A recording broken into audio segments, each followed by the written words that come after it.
بسم اللہ الرحمن الرحیم الحمد للہ والصلاۃ علی اہلہا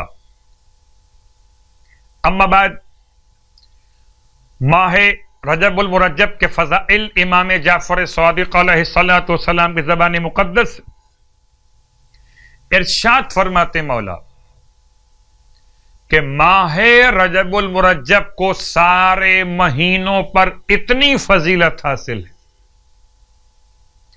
یا ایسی فضیلت کہ جیسے قرآن مجید کو تمام کلاموں پر ہو۔ اللہ اکبر۔ نادان ہے وہ انسان کے جو امام کے فرامین کے بعد بھی ماہ رجب کی اہمیت کو محسوس نہ کر۔ اتنی برکتیں ماہ رجب المرجب کہ دن ہو کہ رات نہ دعا سے خالی ہو نہ درود سے خالی ہو۔ کلمہ طیبہ لا الہ الا اللہ 1000 مرتبہ پڑھ لینا، استغفر اللہ واسألہ التوبہ بار بار پڑھ لینا، اور چونکہ ایک ایسی شب کے ساتھ مخصوص ہو رہے جو شہزادہ علی اصغر علیہ السلام کے نام سے منسوب ہے۔ جن جن اہل ایمان اہل اسلام کے لیے اولاد کا مسئلہ، وہ اگر اپنے گھروں میں ماہ رجب کی 9 تاریخ کو شہزادے کا میلاد منعقد کریں، بتوسل باب الحوائج خدا اپنی بارگاہ خاص سے اگلا سال آنے سے پہلے پہلے اس میلاد کی برکت سے ان اہل ایمان اہل اسلام کو صاحب اولاد فرما دیتا ہے۔ عبداللہ الرضی وہ شہزادہ جسے اللہ نے سرکار سید الشہداء کی آغوش میں رجب کی 9 تاریخ کو عطا کیا، واحد شہید کربلا کا، جس کے حیات طیبہ میں لفظ سال بھی مکمل نہیں ہو سکا، اور اتنی بات کافی ہے کہ باب الحوائج عبداللہ الرضی شیر خوار عبداللہ نام علی اکبر کے مقابلے پر اوسط کے مقابلے پر آپ کو اصغر کہا گیا۔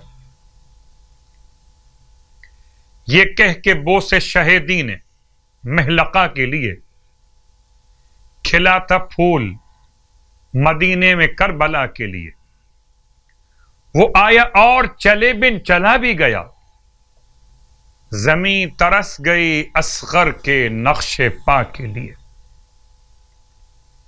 باب الحوائج کی آمد کی رات ماہ رجب المرجب کی 9ویں رات کی مخصوص نماز 2 رکعت نماز، ہر رکعت میں الحمد کے بعد 5 مرتبہ سورہ تکاثر کی تلاوت کیجیے۔ نیت 9ویں رات کی نماز پیغمبر اسلام صلی اللہ علیہ وآلہ وسلم ارشاد فرمایا، وہ اپنی جگہ سے نہیں اٹھے گا مگر بخش دیا جائے گا، 100 حج اور عمرے کا ثواب عطا کیا جائے گا، اس پر 1000 رحمتیں نازل ہوں گی، اور آتش جہنم سے محفوظ رہے گا، اور اگر اسی دن انتقال کر جائے تو شہید مرے گا۔ بعض کہتے ہیں اگر 80 دن کے بعد بھی انتقال کر جائے تو شہید مرے گا۔ 2 اعتبار سے اسی دن مر گیا تو شہادت۔ سبحان اللہ۔ رجب کے روزوں کا بیان ارشاد فرماتے ہیں اللہ کے حبیب صلی اللہ علیہ وسلم کہ جو رجب میں 9 روزے رکھے گا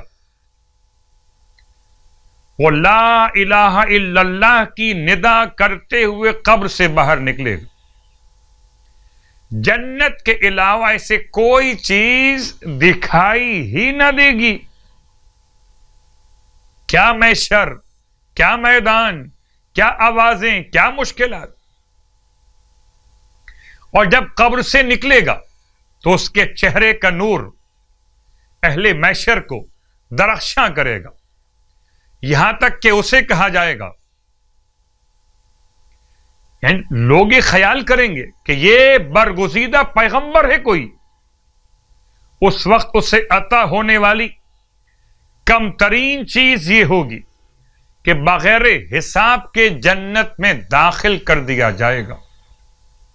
پروردگار باب الحوائج شہزادہ علی اصغر علیہ السلام کے صدقے میں جو اہل ایمان، اہل اسلام، اولادوں کے خواہش مند، خاص طور سے فرزند کی دعائیں مانگ رہے، خدا انہیں نصیب فرمائے اس مبارک رات اور مبارک شخصیت کی برکت سے. اور مالک ہم سب کو ماہ مبارک رجب المرجب کے صیام اور قیام کی توفیق عطا فرمائے. الہی آمین.